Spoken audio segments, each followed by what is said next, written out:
깊은 기도 찬양하겠습니다.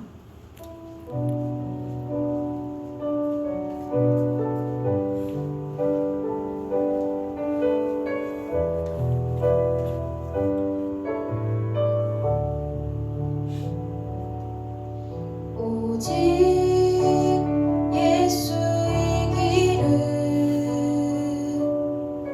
완전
기도소천 말씀을 듣는 중에 목사님께서 이런 말씀을 하셨습니다.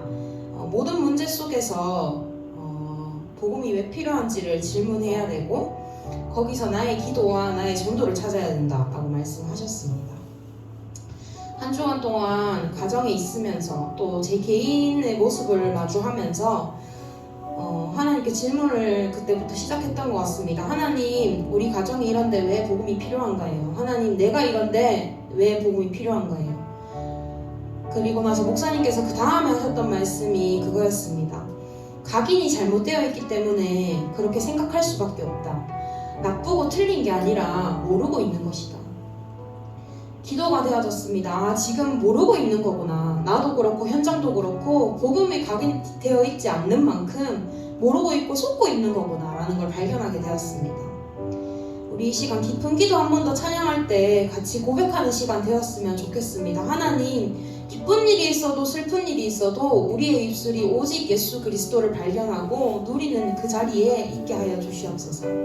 시간 깊은 기도 다시 한 번 더 찬양하겠습니다.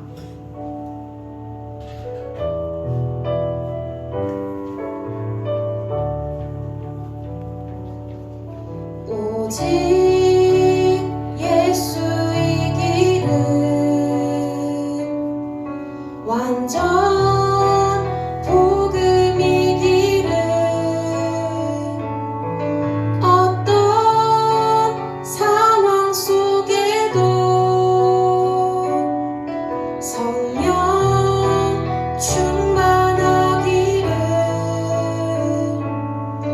아픈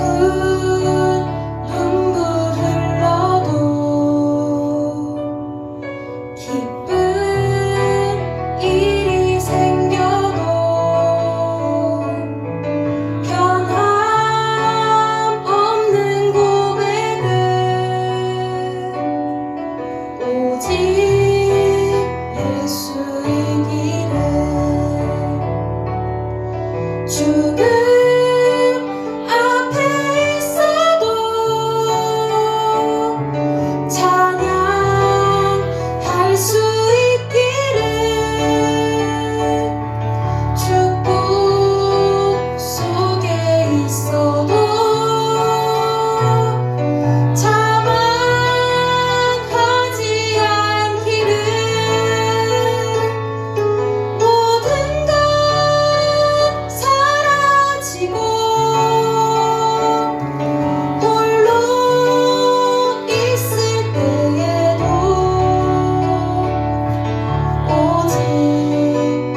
아멘. 오늘도 축복 속에 있어도 또 모든 문제 속에 있어도 홀로 남아 있을 때에도 오직 예수 그리스도 그 한 분만이 나의 고백이 되게 하여 주시옵소서. 그 고백이 중심이 되는 이 예배가 되게 하여 주시옵소서. 예배를 두고 함께 기도하겠습니다.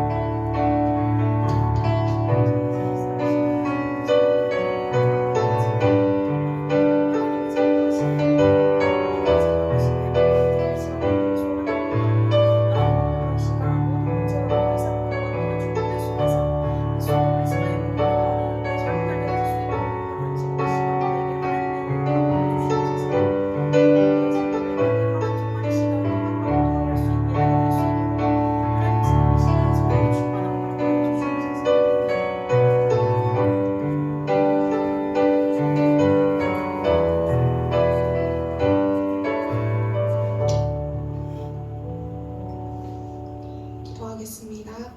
사랑의 하나님 감사합니다. 이 시간 우리를 예배 자리에 불러주시고 인도하여 주심에 감사합니다. 우리의 수준과 상태 기준을 넘어서 하나님의 수준, 하나님의 기준, 하나님의 표준을 알고 정말 우리의 것을 내려놓고 말씀 기도 속에서 진짜 언약 붙잡고 하나님 원하시는 것을 이루는 전도자들로 세워지게 하여 주옵소서.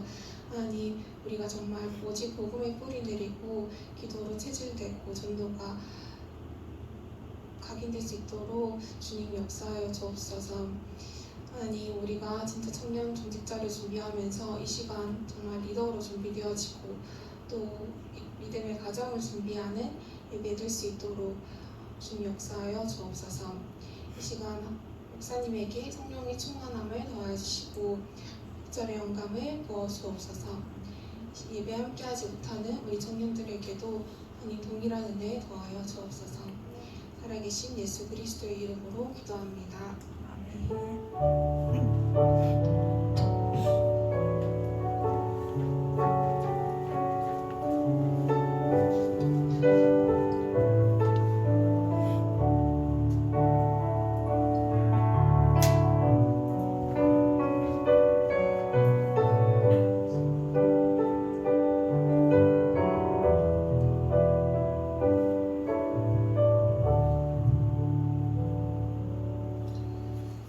말씀 보겠습니다. 사도행전 16장 16절에서 18절 말씀입니다.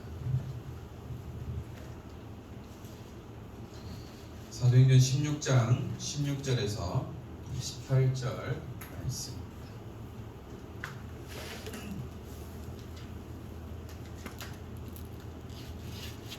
사도행전 16장 16절에서 18절 말씀 다 찾으셨으면 한 목소리로 함께 합독합니다. 우리가 기도하는 곳에 가다가 점치는 귀신 들린 여종 하나를 만나니 점으로 그 주인들에게 큰 이익을 주는 자라. 그가 바울과 우리를 따라와 소리질러 이르되 이 사람들은 지극히 높은 하나님의 종으로서 구원의 길을 너희에게 전하는 자라 하며 이같이 여러 날을 하는지라. 바울이 심히 괴로워하여 돌이켜 그 귀신에게 이르되 예수 그리스도의 이름으로 내가 내게 명하노니 그에게서 나오라 하니 귀신이 즉시 나오니라. 기도하겠습니다. 하나님 감사합니다. 오늘도 저희에게 귀한 날을 주시고 예배자의 축복을 누릴 수 있는 귀한 은혜를 주신 하나님, 영과 진리로 예배하며 오늘도 종일토록 예배하는 가운데에 하나님이 주시는 힘과 은혜를 누리는 시간 되도록 축복하여 주옵소서. 말씀 듣는 가운데에 나의 모든 문제의 해답을 발견하는 시간 되게 하시고 또한 한 주간 현장에서 응답받을 또한 현장에서 승리할 무기를 공급받는 시간 되게 하시며 특별히 우리 청년 중직자들을 통하여 이들의 모든 직장 현장과 가정 현장과 모든 삶의 현장 속에 하나님의 나라가 임하는 귀한 응답을 누리기 원합니다. 하나님 오늘도 이 예배를 홀로 영광 받아주시고 또한 내게 말씀을 주시고 오직 그리스도만 담대히 선포하도록 입술을 주관하여 주옵소서. 감사합니다. 주 예수 그리스도 이름으로 기도드립니다. 아멘. 한 주간 평안하셨나요?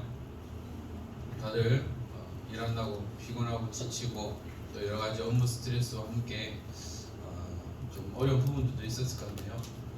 그래서 우리는 지난주 주신 말씀처럼 반드시 내가 너와 함께 하리라라는 그 임마누엘 언약 속에 여러분들이 현장에서 승리하고 오늘 또한 이곳에 온 적이 있는데요.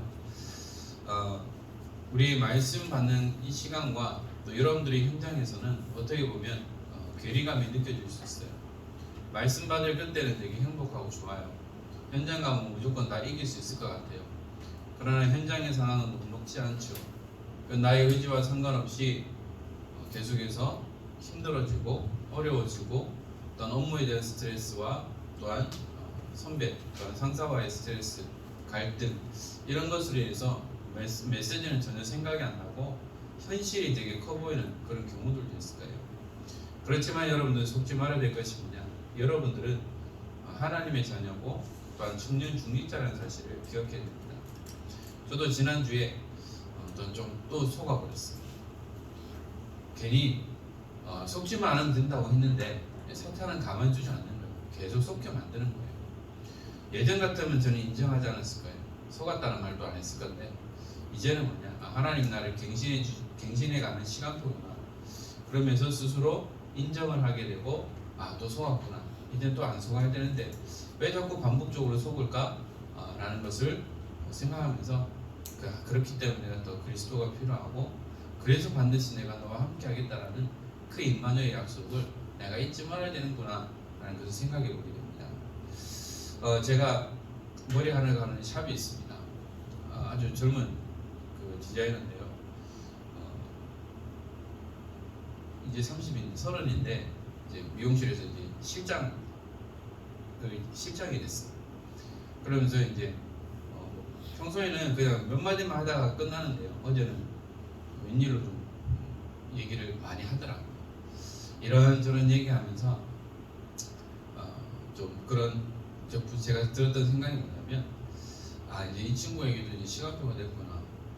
그 전에도 이제 복음에 대한 부분도 전달하고 자료도 전달했었는데 어제 같은 경우는 이 친구 속 얘기를 하면서 뭐냐, 고객님, 제가 여기 있을 때는 되게 밝고 말이 많은데 이 샵 밖에만 나가면 기분이 꿀꿀해지고 처진다면서, 여기서 에너지를 다 쏟아서 그런지 여기 있을 때는 좋은데 이 일이 끝나고 나가면 이제 그때부터는 사람이 이상해진다라면서 그런 얘기를 하더라고요.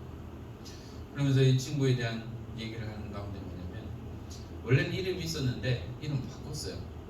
알고 보니까 옛날에도 19살을 못 넘긴다고 했었는데 어쨌든 19살 넘겨서 30대 이름 안 바꾸면 또 문제가 온다라고 해서 이름을 바꿨는데 그러면서 했던 말이 뭐냐, 이 아들 이 머리 하는 실장 때문에 집에 문제가 왔다. 그래서 소위 말하는 이제 그 물질이 안 들어온다라고 했대요. 그런데 이름 바꾸고 나서 그 막혔던 물질이 딱 터진 거예요. 그래서 안 팔리던 땅이 비싸게 받았다면서 이런저런 주저리 얘기하더라고요. 그런 얘기하면서 여러 가지 많은 얘기 가운데 다른 사람은 이 친구가 워낙 꼼꼼하고 실력도 있어요. 그래서 실장님은 완벽한데 한 가지가 없네요. 이 한 가지만 있으면 더 완벽할 텐데 라고 하면서 이제 복음에 대한 부분을 살짝 던졌는데요. 그렇죠 고객님, 저도 그렇게 하고 싶은데 일이 있다 보니까 안 된다면서 교회 안 나오셔도 된다. 교회 안 나오셔도 되고 하나님을 만나면 된다라고 그렇게 얘기했었습니다. 이런 것을 보면서 많은 사람들이, 아니 대부분의 사람들이 운명, 저주, 사주팔자에 잡혀 있다는 거죠. 이것을 해결하기 위해서 뭔가 많은 일들을 한다는 겁니다. 그러면서 예전에 제가 얘기했던 게 뭐냐면 이성훈 목사님 얘기 잠깐 했어요. 이분도 귀한 손이고 무당인가요? 스님한테 이름 팔았다고. 근데 그분은 지금 목회자가 됐다고 그런 얘기를 했었습니다. 이것이 뭐냐, 그 한 사람이 얘기인 것 같지만 대부분의 사람들이 그러한 삶을 살아가고 있다는 거죠. 여러분들이 있는 직장의 동료나 또한 선배나 상사들을 보면 이런 뭔가에 붙잡혀서 헤어나지 못하는 그런 운명 속에 빠져 있다는 거죠. 그래서 뭐냐, 지난주 말씀처럼 우리가 하나님의 말씀을 따라가야 되는데 사탄은 자꾸 말씀과 반대되는 길로 가도록 만든다는 거예요. 아이들이 하지 말라고 하면 더 하는 거죠. 유담이가 뛰길래 유담아 뛰지 마 하면 더 뛰어요. 더 뛰어서 막 이렇게 하는데 이제는 될 수 있으면 좀 신경 안 쓰려고 하는데 그게 잘 안 되더라고요. 왜냐하면 하지 말라고 하면 더 하는 거예요. 이게 우리의 심리라는 거죠. 사탄은 이것을 가지고 말씀 따라가야 되는데 말씀과 반대되는 길로 가도록 만들어버린다는 겁니다. 그래서 우리는 하나님의 은혜 없이 살아갈 수 없어요. 뭐라고 말씀하셨습니까? 하나님의 은혜 없이 사는 것은 가장 끔찍한 거다. 하나님의 은혜 아니면 우리가 이렇게 살아갈 수 없어요.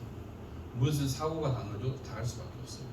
그 앞에 말했던 친구가 19살 전까지 큰 사고를 많이 당했대요. 차에 치기도 하고 뭐 뛰어내리다가 뭐 부러지기도 하고 그런 문제 속에 있으니까 겁나다. 그냥 그렇게 얘기했으니까 19살 전에 큰 문제 당한 거다. 누가 겁나지 않겠어.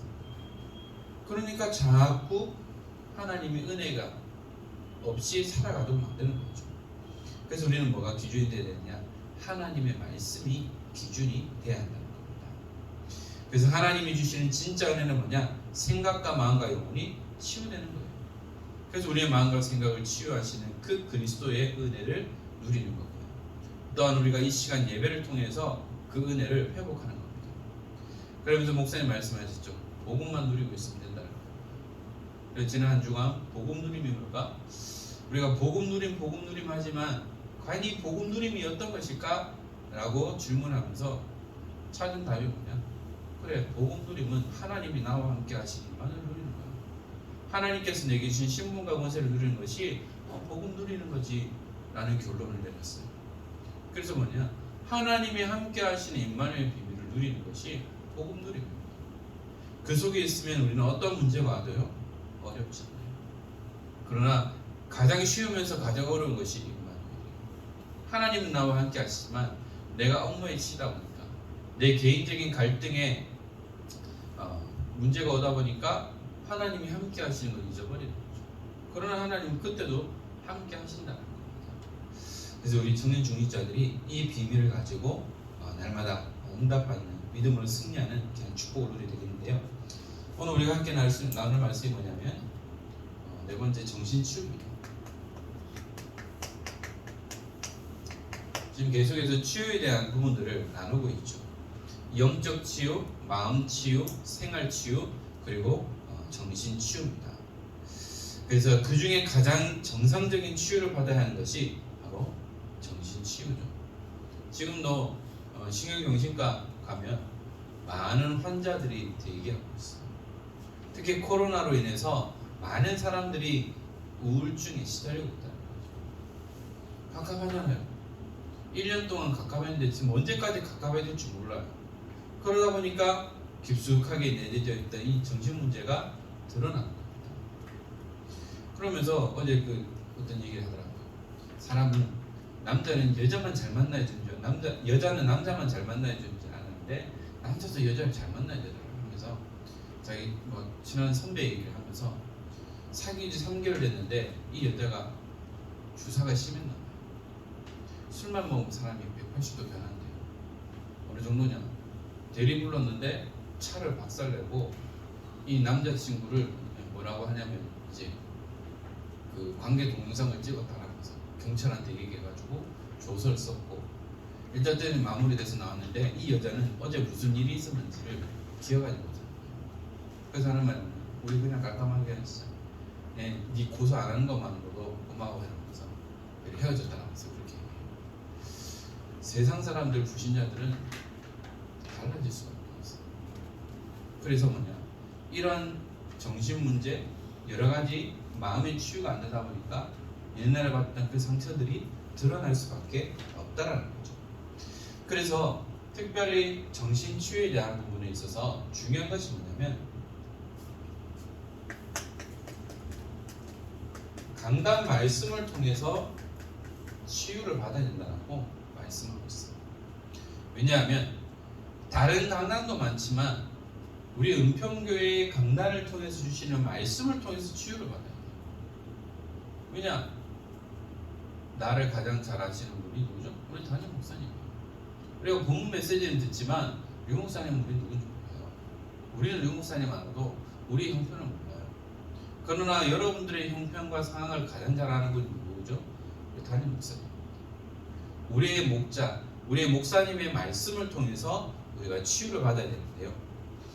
왜냐? 히브리서 4장 12절 말씀처럼 하나님의 말씀은 살았고 활력이 있어 좌우의 날선 어떤 것보다도 예리하다고 했습니다.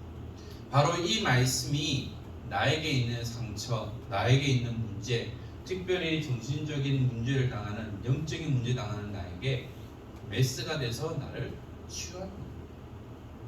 그래서요, 내가 아픈 만큼 뭐죠?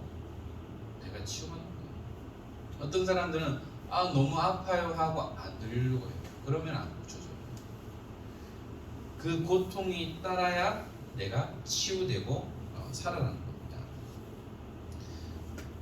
두 번째로는 사도행전 2장 42절 47절에 보니까 이 초대교회 성도들이 뭐냐? 사도의 가르침을 받았다고 했어요. 그 말은 뭐냐면 사도의 말씀을 따라갔습니다.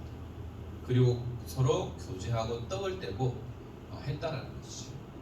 바로 함께 모여서 말씀을 받고 함께 포럼하고 은혜를 나눴음을 의미하고 있습니다.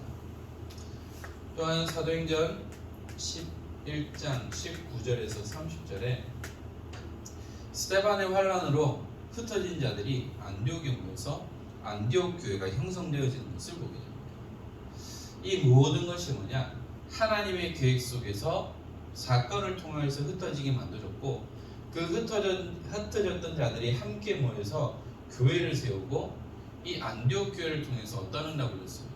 13장에 선교사를 최초로 파송하는 응답을 누리는 것을 우리는 확인할 수가 있죠. 그래서 우리는 강단 말씀을 통해서 치유받아야 합니다. 그리고요, 뭐냐?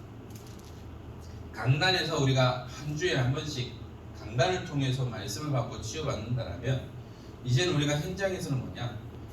치유 사역자를 통해서 말씀을 받아요.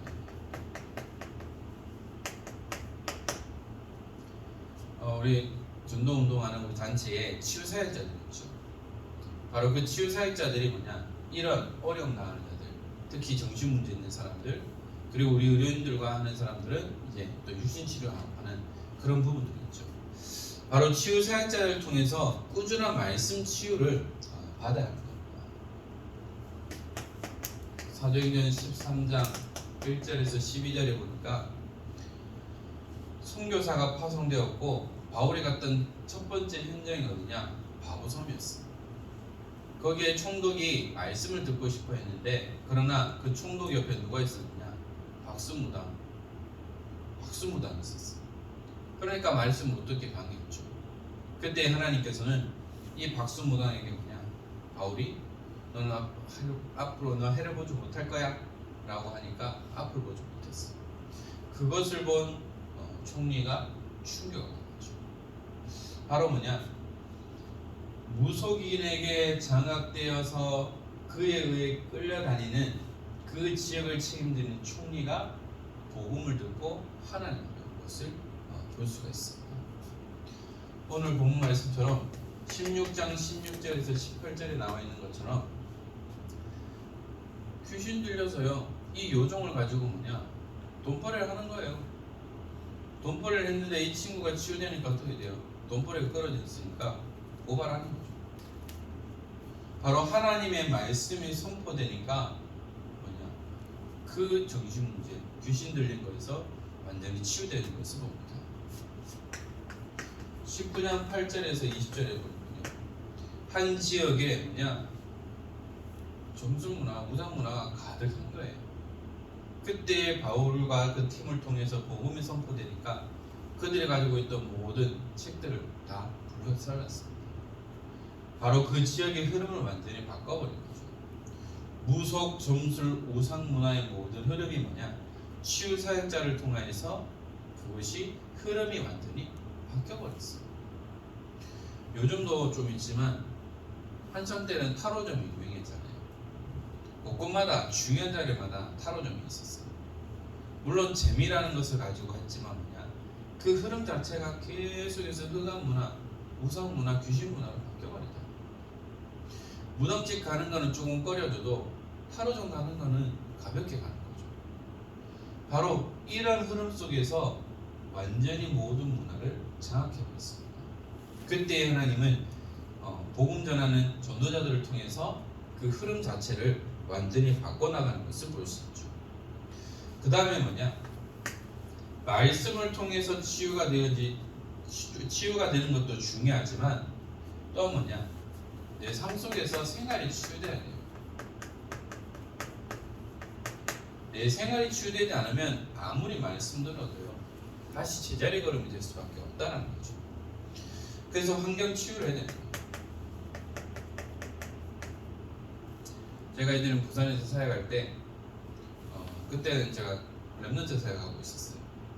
교회가 있는 그 한 지역에 이제 어떤 사건을 계기로 해서 이 렘넌트를 케어하게 됐는데, 뭐냐면 이 어머니가 이제 아들 때문에 문제가 생겼어요. 이 아들이 덩치도 크고 한데 이제 좀 폭력적이에요. 그래서 엄마가 맞고 하다가 보니까 그 구역을 담당하는 교육자 그리고 목사님이 찾아가서 확인해 보니까 집 자체가 어마어마하게 더럽거든요. 버리지 않고 물건을 쌓아놓는 거죠. 그 정도로 이 어머니 집사님이 좀 시달리는 사람이었어요. 이것을 계기로 해서 사역자들과 사역을 하고 또 제 중동부 사역했던 목사님과 제가 같이 돌아가면서 이 친구를 사역하게 됐었어요. 그러니까 그 전에는 우리가 환경을 몰랐잖아요. 그런데 그 환경을 알고 나서 사역자들이 들어가고 또 렘넌트를 이렇게 케어하다 보니까 뭐냐, 이 친구가 조금씩 바뀌어집니다. 그러다가 이 친구가 어디 갔느냐, 렘넌트 지도도 학교를 갔습니다. 이렇게 뭐냐, 환경이 먼저 치유가 되는 거예요. 그래서 가정이 치유되고 또한 다락방과 미션원과 전문교회와 치유사역원을 통해서 분위기를 바꿔나가는 거예요. 또한 뭐냐, 육신의 치유인데요. 그것이 뭐냐면 규모 있는 삶을 살아야 돼요. 특히 정신 문제 있는 사람은 밤낮이 바뀌지 않아요. 규모가 없어요. 내가 하고 싶은 대로 하는 거죠. 그래서 뭐냐, 규칙 있는 삶, 규모 있는 삶으로 바꿔나가는 겁니다. 그리고 뭐냐, 힘들지만 기도 생활하도록 도와줘야 되는 거죠. 스스로 기도할 힘이 없다면 기도문을 적어줘서라도 읽도록 도와줘야 하는 거죠. 그 다음에는 뭐냐, 말씀을 통해서 치유받고 생활이 치유되어진 다음에 적응할 치유를 해야 돼요.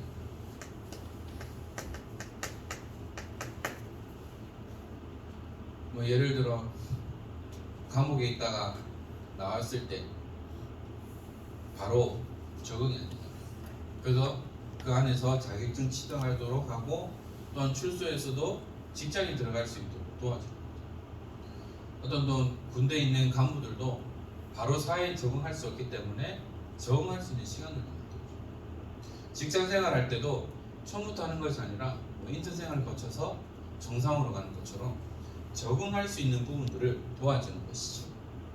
그래서 뭐냐, 제일 중요한 거는 가족 중에서 사역자가 나와야 돼요.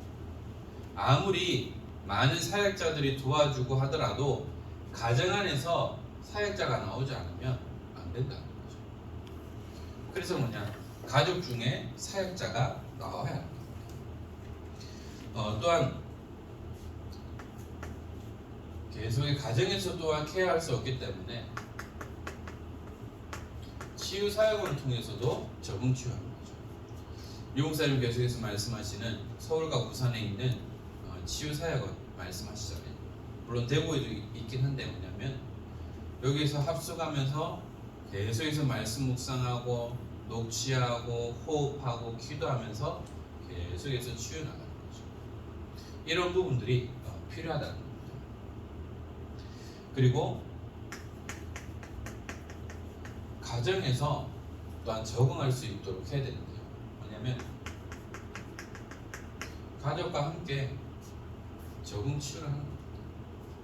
정신 문제 있는 사람은 이 본인만 해결돼서 되는 것이 아니고 가족 모두가 바뀌어야 돼요. 그렇지 않으면 계속해서 제자리로 돌아갈 수밖에 없어요. 제가 처음 사역했을 때 그 교회에 어떤 청년이었는데요. 이 사람 몰랐는데 알고 보니까 정신 문제가 있는 사람이었어요. 그리고 이 귀신은 꼭 계절이 바뀔 때 그때 딱 드러나요. 딱 보이면 이 사람 나왔구나. 안 보이면 또 들어갔구나. 이렇게 느껴져요. 그래서 뭐냐, 이 가정이 적응되지 않고 함께 하지 않으면 안 된다. 물론 하나님 은혜 가운데 그 많이 회복이 돼서 지금 또 목회자 3으로 또 사역자로 쓰임받고 있는데, 이 모든 것이 뭐냐, 한 사람이 해결돼서 되는 것이 아니고 모두가 함께 도와줘야 하는 거죠. 저도 알면서도 이제 이런 정신 문제에 대한 부분들을 잘 모르고 있었으니까 거기에 대한 분해할 수밖에 없고 혼자 상처받을 수밖에 없어요. 그렇다고 지금도 완벽하게 이해하느냐, 또 그것도 안 되더라고요. 그러나 뭐냐, 하나님께서 이러한 정신 문제 있는 사람을 통해서 또한 그 가정에 복음이 들어가게 하셨고, 물론 하나님이 치유하고 있지만 물론 계속해서 드러나요. 자신이 약할 때마다 자신이 있는 정신 문제, 영적 문제가 확 드러나서 힘들게 하는 부분들도 있지만, 중요한 것이 뭐냐, 내가 여기에 소위 말하는 휘둘리지 않는다. 근데 문제는 뭐냐면 내가 휘둘리니까 문제예요. 거기에 영향을 안 받고 아무런 문제가 없어야 되는데 거기에 문제를 받고 영향을 받으니까 더 큰 문제가 돼요. 그러면 여러분들 주변에도 이렇게 좀 제정신 아닌 것처럼 보이는 사람들이 있어요. 진짜 우리가 임마누엘 누리고 있다면 그 사람이 뭐라고 해도 행동해도 문제가 안 돼요. 저는 아직도 지금 진행 중 영향을 받더라고요. 안 받아야 되는데 받더라고요. 그러니까 계속해서 갈등이 생길 수밖에 없는 거죠. 그래서 뭐냐, 이 모든 것은 인력으로도 안 되고요, 어떤 다른 것으로도 안 돼요. 이 문제를 해결할 수 있는 유일한 길은 뭐냐면 오직 그리스도밖에 없어요. 지금 머리 해주는 실장님이 그랬어요. 그거는 어떤 것을 해도 해결 안 돼요. 한 가지로만 해결밖에 안 된다. 계속해서 그냥 던졌어요. 그러니까 뭐냐, 세상 사람들은 오직 그리스도가 아니라 뭔가 다른 방법을 찾는 거예요. 그러니까 무속인을 찾기도 하고, 그러니까 다른 사람을 찾기도 하고, 이 문제를 치유하려고 잘못된 길로 걸어가서 어떤 다른 종교를 접하게 되고, 귀신 쫓는다는 명목 하에 사람을 완전히 피폐하게 만드는 것도 볼 수 있습니다. 그래서요, 그 어떤 것도 해결 안 돼요. 오직 그리스도만이 모든 문제 해결합니다. 어제 대학에서도 그랬어요. 실장님은 진짜 다 좋은데 한 가지만 없다고 했어요. 그러니까 한 가지만 있으면 더 완벽할 텐데. 그렇게 얘기해요. 아무리 완벽해 보이는 남자라도, 아무리 완벽해 보이는 여자라도요, 한 가지가 없으면 그 사람은 안 돼요. 우리는 다 없어요. 그러나 한 가지는 있어요. 그게 뭡니까? 그리스도. 우리가 그리스도가 있기 때문에 모든 것을 다 가진 거예요. 그들은 다 가진 것처럼 보이지만 뭐냐, 한 가지가 없기 때문에 다 없는 거예요. 특히 정신 문제 있는 사람들의 특징은 뭐냐, 상당히 무신자예요. 그래서 나밖에 모르는 거예요. 나밖에 모르고 상대방 생각할 수가 없어요. 왜? 나만 소중합니까? 그래서 상당히 지극히 개인적이고 개인만 생각합니다. 배려할 수 없어요. 그래서 여러분들이 이것을 기억하면서 뭐냐, 앞으로 이 시대에 계속해서 이 문제가 계속해서 드러날 건데, 이 문제로 인해서 많은 사건 사고들이 끊이지 않을 건데, 그러면 이 문제를 어떻게 해결하겠냐? 법적으로 해결할 수 있겠느냐? 아니면 인력으로 막을 수 있느냐? 아니요, 없어요. 오직 그리스도만이, 오직 복음으로만이 이들을 치유하고 살릴 수가 있다. 그래서 우리는 뭐냐, 복음의 눈으로 모든 것을 볼 수 있어요. 특히 여러분들 직장 생활하는 여러분들은 더 그럴 거예요. 오만 떼면 사람들이 다 있어요. 내가 좋아하는 사람도 있고 내가 싫어하는 사람도 있어요. 여러분들을 좋아하는 사람도 있고 여러분들을 아주 시기하고 질투하는 사람들도 있을 거예요. 근데 중요한 것이 뭐죠? 거기에 휘둘리면서. 그래서 저는 얼마 전에 목사님 말씀처럼 속지만 않으면 됩니다. 속지만 않으면 돼요. 속지만 않으면 하나님 모든 것을 응답하시고 이끌어 가신다는 거죠. 그래서 우리 청년 중직자들이 앞으로 사탄은 계속해서 속일 겁니다. 왜냐? 전공이 속이는 겁니다. 어제도 그랬어요. 그 존재는요, 다 주는 것처럼 보이지만 중요한 거 빼앗아. 알아듣겠죠. 그리고 이 친구가 영적인 얘기를 좋아한대요. 그래서 어떤 그런 영적인 얘기를 하면, 국임들 그 얘기 너무 좋아요. 뭔가 있다는 거죠. 그래서 뭐냐? 진짜 이 시대에 필요한 것은 다른 것이 아니고요. 오직 그리스도입니다. 그래서 저희들은 뭐죠? 성령 충만. 성령 충만하지 못하면 우리는 계속해서 휘둘리고 넘어질 수밖에 없어요. 우리 청년 중직자들이 여러분이 있는 그 현장에서 영적 통신망의 파수꾼의 사명을 감당하고 있습니다. 여러분들이 영적인 의사로 빛만 딱 비추고 있으면요, 어느 날 중요한 순간이 여러분들 찾아온다는 겁니다. 그리고 여러분들 삼중직의 대사예요. 참 선지자, 참 제사장, 참 왕이신 그 일을 대신하는 대사라는 거죠. 그래서 우리는 뭐죠? 묵은 땅을 기경하는 겁니다. 땅을 가만 놀려주면 뭐 되는 것처럼 보이죠. 아니에요. 계속해서 개간해야 돼요. 그렇게 거름도 주고 해야 땅이 살아납니다. 우리에게 온 여러분들의 인생 속에서 얼마만큼 묵은 땅이 있어요? 저는 많이 있더라고요. 그래서 묵은 땅을 기경하기 위해서 뭐죠? 나의 자리를 찾고 나의 위치를 찾고 나의 그릇을 갖추고 갱신하는. 저는 그 가운데 갱신이라는 단어를 받았습니다. 내가 갱신되는 만큼 응답받겠죠. 내가 갱신되지 못하는 만큼 계속 속을 수밖에 없을 거예요. 그래서 말씀을 드렸는데요. 여러분들은 하나님 앞에 서면 돼요. 여러분들이 하는 모든 업무도 하나님 앞에 서면 돼요. 사람 앞에 서니까 문제가 돼요. 얼마 전에 중국에 큰 이슈가 생겼죠. 김치 만드는 거요. 보기만 해도 토 나올 것 같은데 그럴 수밖에 없어요. 그냥 돈이면 다 되니까. 그러면 뭐죠? 문제가 생길 수밖에 없어요. 당장은 이익을 볼 수 있겠죠. 특히 먹는 거 갖고 장난치는 것도. 그러나 멀리를 보면 뭐죠? 오래 못 가요. 그러나 하나님 앞에 하게 된다면 장난 못 치겠죠. 또 얘기 드리지만 제가 부산에 있을 때 사역했던 국밥집 사장님 집사님, 다락방 할 때마다 그랬어요. 집사님 하나님 앞에 하시면 됩니다. 그래서 지금은 뭐냐면 이제 온라인으로 판매를 해요. 보니까 200만 그릇을 팔았다 하더라고요. 그만큼 사람들이 인정한다고 하죠. 기도하고 연구하고 그렇게 하는 분이에요. 그러니까 하나님 앞에 하면, 하나님 앞에 서면 여러분들 아무런 걱정할 필요 없다는 거예요. 그래서 우리는 뭐죠? 복음의 눈으로 현장을 바라보라. 여러분들이 어떤 눈을 보는 것이 중요하다는 거예요. 바로 영적인 눈입니다. 안 그러면 천지 정신 나간 사람밖에 없을 거예요. 저희 밑에 그 젊은 커플이 동거를 하는지 그런데요. 우리 애들이 좀 많이 뛰어요.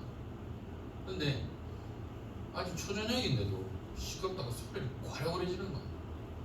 자기들은 밤 12시, 새벽 3시까지 떠들면서 아이들 뛴다고 뭐라. 물론 좀 심하게 뛰는데 그것을 보면서 저게 바로 그거구나. 자신의 분노를 조절하지 못하면 결국은 큰 문제가 일어나겠구나 라는 것을 보게 되고, 물론 그 사건을 통해서 우리 아이들의 밤낮이 패턴이 바뀌었어요. 일찍 자고 일찍 일어나는. 물론 감사한데요. 그렇구나. 이것이 없으니까 막상 화가 나는데 이 눈으로 보니까 이 사람도 결국은 시달리는 사람이라고 느껴질 수밖에 없는 거죠. 그러면서 뭐냐? 여러분들이 올바른 복음과 예배의 축복을 누려야 되죠.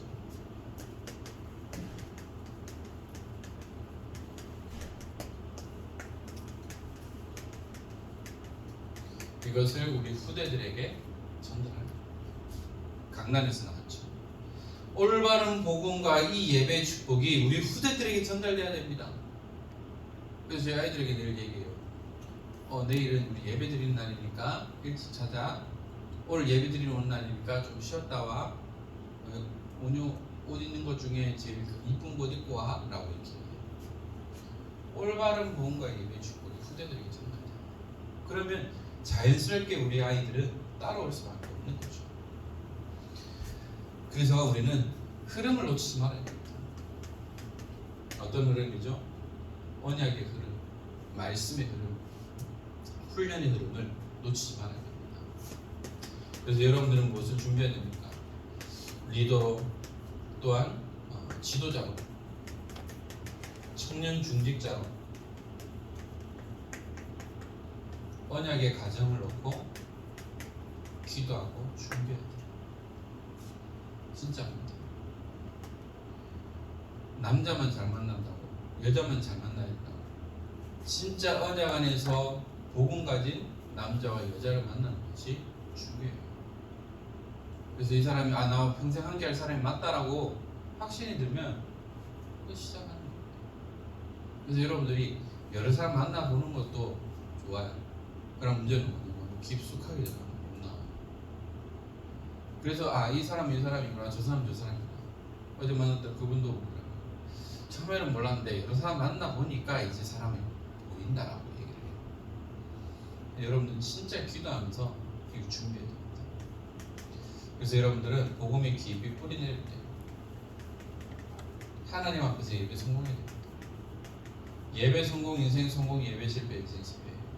여러분들이 이것이 준비된 만큼 응답받게 되어 있습니다. 훈련의 흐름 속으로 우리가 함께 들어야 되겠죠.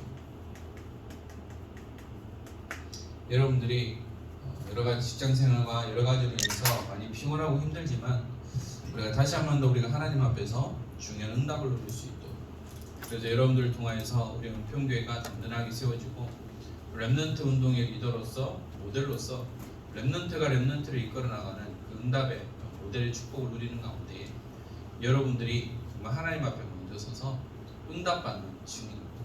또한 우리 은평교회를 이끌어 나갈 청년 중직자로서 목회자의 수족이 되어지고, 또한 중직자를 섬기면서 렘넌트들의 가교 역할을 할 수 있는 그 응답을 누리는 가운데 여러분을 향한 하나님의 중요한 계획 속에 오늘도 종일토록 예배하며 하나님 주시는 힘과 은혜를 누리는 이렇게 한 청년 중직자들 되기를 주 예수 그리스도의 이름으로 축원합니다. 기도하겠습니다.